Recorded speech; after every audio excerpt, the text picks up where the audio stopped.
Hi guys, I had a quick question. Today during dry fire, I had a scenario where I set up approaching, shooting around just like a Bianchi barricade type of thing, and then pivoting 90 degrees.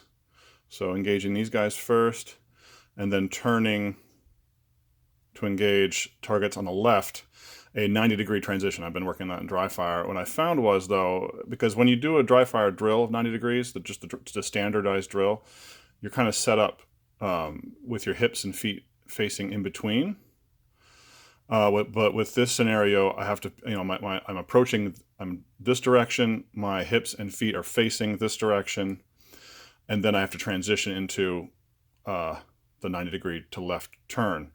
What my question is, after I've engaged these targets, do I keep my feet planted this way and then twist my body to engage these? I found that was a little awkward because it put some tension into my shooting arm and shooting side of my body. I found it okay for like the open targets, but then when I was transitioning into like the partial targets or steel, the dot was a little bit harder to stabilize than if I had instead, after I'd engaged these targets, replanted my feet and hips in the direction of the transition. However, I found this to be slower, but it did stabilize everything much better for harder shots.